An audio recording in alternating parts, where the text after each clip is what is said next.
دودھ کا رشتہ، رضاعت والا رشتہ قائم ہو جائے گا۔ کوئی امتیاز کا دروازہ اور راستہ موجود نہیں۔ ملک بینک قائم کرنا شرعاً ناجائز اور حرام ہے۔ موجودہ حالات میں خواتین کا دودھ جمع کر کے باقاعدہ ہیومن ملک بینک قائم کرنا شرعاً ناجائز اور حرام ہے، اور اس کے ناجائز اور حرام ہونے کے کئی اہم ترین شرعی اسباب میں سے ایک سبب یہ ہے کہ جب کئی خواتین کا دودھ جمع کر لیا جائے گا اور کوئی بچہ اس کو پیے گا تو اس سے دودھیالی یعنی دودھ کا رشتہ، رضاعت والا رشتہ قائم ہو جائے گا۔ اب کس بچے نے کس خاتون کا دودھ پیا ہے، کتنے بچوں نے پیا ہے، کون سی خواتین مائیں بنی ہیں اور کتنے بچوں کی رضاعی ماں بنی ہے، اس کا کوئی امتیاز کا دروازہ اور راستہ موجود نہیں۔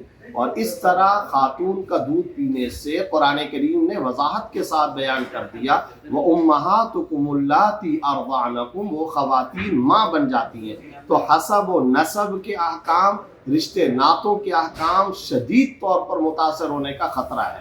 اسی طرح انسانی دودھ کی خرید و فروخت کا دروازہ کھل جائے گا جو انسانیت کے اعزاز اور تکریم کے بھی خلاف ہے۔ اسی طرح غریب خواتین اپنی باڈی اور چھاتی سے اپنے بچوں کو دودھ پلانے کے بجائے تبرعاً اور احساناً وہاں ملک بینک میں دودھ جمع کرانے کے بجائے باقاعدہ فروخت کریں گی۔ دوسری طرح متمول اور مالدار خواتین اپنی باڈی سے بچوں کو دودھ پلانے کے بجائے خرید کر کے وہ دودھ اپنے بچوں کو پلائیں گی۔ بہت سارے مفاسد ہیں۔